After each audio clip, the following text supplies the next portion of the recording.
Bonjour à tous, aujourd'hui dans la continuité de la dernière vidéo dans laquelle j'ai pu réaliser ce morceau de fer, et bien dans cette vidéo je vais le raffiner, le corroyer pour essayer d'en faire une lame de couteau et ensuite voir ce que ça vaut.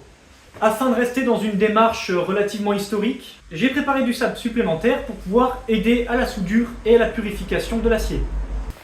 Alors avant d'allumer le feu, je vais faire quelque chose qui va peut-être vous paraître illogique. Là, la problématique qui va se poser, ça va être une manière efficace pour moi de venir manipuler le bout de fer, mais pour pouvoir réaliser les opérations de pliage. Le problème, c'est que le morceau que j'ai réussi à affiner est vraiment très petit. C'est-à-dire qu'en fait, si jamais je le pose simplement dans le feu, il va finir par disparaître au fond des charbons et j'arriverai pas à le sortir efficacement. Donc on pourrait se dire qu'une solution facile, ce serait d'y aller avec des pinces, mais le problème, c'est que je vais avoir besoin de très haute température. Et ça, les pinces, elles vont soit se désintégrer, soit se souder à ma pièce. Et évidemment, moi, je veux garder ma pièce sans acier moderne collé dedans. Alors évidemment, historiquement, on raffinerait pas de l'acier aussi petit que ça, hein, on prendrait des grandes barres. Donc à ce moment-là, ça aurait été beaucoup plus facile de les sortir, de les attraper, etc. Donc pour moi, la meilleure manière de pouvoir manipuler l'acier, ça va être d'y souder à l'arc une petite extension. Donc oui, c'est un procédé moderne qui est complètement anachronique, mais je pense que ce sera la meilleure manière de pouvoir réaliser l'opération par la suite. Et évidemment, j'essaierai de m'arranger pour que les parties soudées soient bien à l'extérieur de la barre pour que je puisse ensuite la couper.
Alors tout d'abord, quelque chose qui m'embête un peu, je n'ai pas pu continuer autant que je l'aurais voulu le processus de cémentation. Et bien tout simplement parce que la coque en argile que j'ai mis autour a fini par se désintégrer. Malheureusement, c'est pas de l'argile qui est faite pour les hautes températures. Et sachant qu'on est parti avec un acier qui avait quand même très peu de carbone, eh bien je pense qu'on est rendu à peu près 0,45% de carbone dans cette lame. Ce qui reste quand même très bas, surtout comparé aux couteaux auxquels on est habitué aujourd'hui. Alors après, d'un point de vue historique, c'est pas forcément délirant. De toute façon, durant l'Antiquité, beaucoup de couteaux étaient simplement faits en fer. Donc forcément, notre lame ne s'est pas comportée comme un couteau en acier très haut carbone. Et en réalité, si je fais la comparaison avec le couteau précédent que j'avais fait pour présenter le mécanisme de cémentation, eh bien je trouve que les performances sont quand même assez similaires.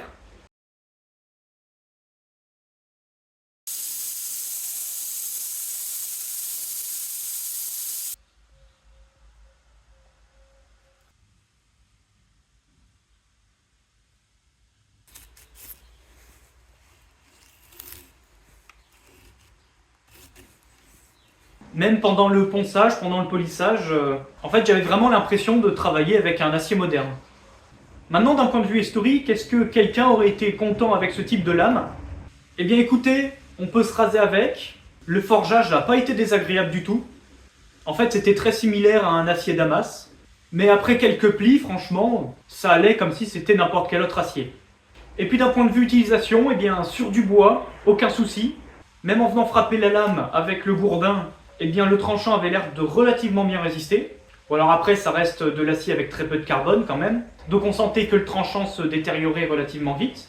Mais je pense que sur un usage normal, donc à pas non plus trop essayer de faire levier, de s'en servir comme une baramine, eh bien je pense que ce type de couteau aurait tout à fait pu faire l'affaire. En tout cas, c'est la première fois que je fais ce genre de travail. Donc pour moi, ça a vraiment été une super expérience. Et franchement, je trouve que ça m'a bien appris à apprécier ce genre de travail et tous les efforts qu'il a fallu faire depuis des milliers d'années pour obtenir le moindre objet métallique. Donc je trouve que c'est une bonne leçon d'humilité vis-à-vis du métier. Et bien sur ce, merci d'avoir regardé la vidéo. Et puis je vous dis à la prochaine pour une autre vidéo de forge.